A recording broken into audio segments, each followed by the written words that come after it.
can you please tell us what this movie is about and who you play in it? So I play Sarah, who is a very together young woman who gets a phone call because her identical twin sister has gone missing on the other side of the world. She's walked into the Okakahara forest, which is underneath Mount Fuji, which is a forest that is famous for people going in but not coming out.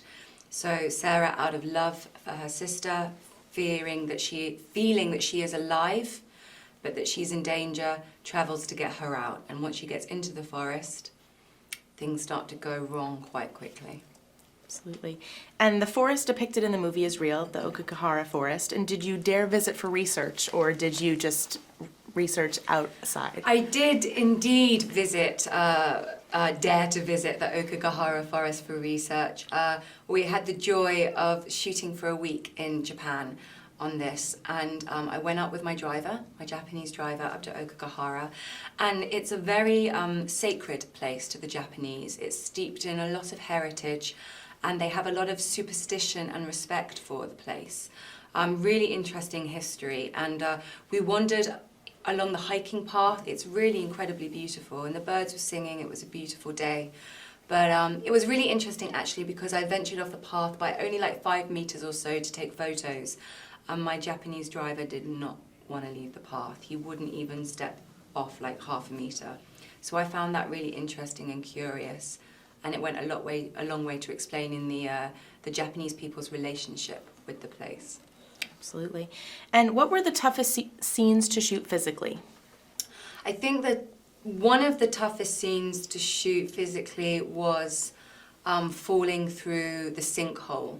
And I was lowered on a harness, and then that's a moment when Sarah lands and she hurts her ankle and she's rolling around in that mud and that dirt with all the creepy crawlies, and there were a lot of creepy crawlies in that earth.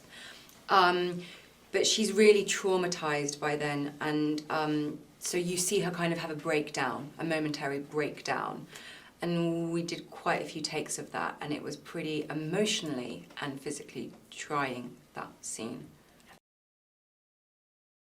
Yeah, I have so much respect and love for Taylor Kinney as an actor and as a human being. He plays Aiden so well, the ambiguity of the character, because the audience and Sarah feel, do I trust him? Do I not trust him? Is he a good guy? Is he a bad guy? And you sort of go back and forth on that quite a few times during the course of the movie. Why it's such very clever psychologically, the writing. And he's just a joy to work with. He's so natural. And there's a scene by a fire which I really enjoyed shooting with him, not least because we were by a fire and it was nice and warm, because it's normally very cold in the forest at night when we were shooting. So we were huddled by a fire.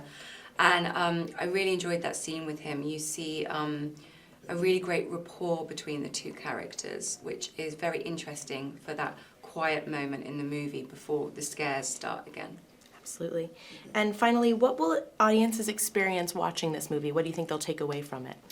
I think that I hope that audiences get a little bit disturbed in thinking that this could really happen, because there's such a naturalism to the movie. I think we can all imagine traveling halfway around the world to find a loved one who's missing and that we feel is in danger.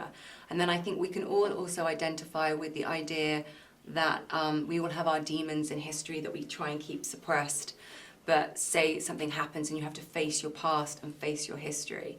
So I think most people can imagine themselves in this scenario.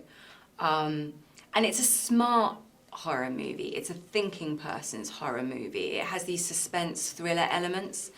It has the bangs and the scare, perfect for the new year after the festive anticlimax of the merry holidays being over. So hopefully with the bang and the entertainment, but also it's a thinking film as well. Hello, it's Valerie here. For all you Harry Potter fans, did you know that Daniel Radcliffe went through 160 pairs of prop glasses filming the series? Yeah, I swear. For this and more movie facts, click on more videos.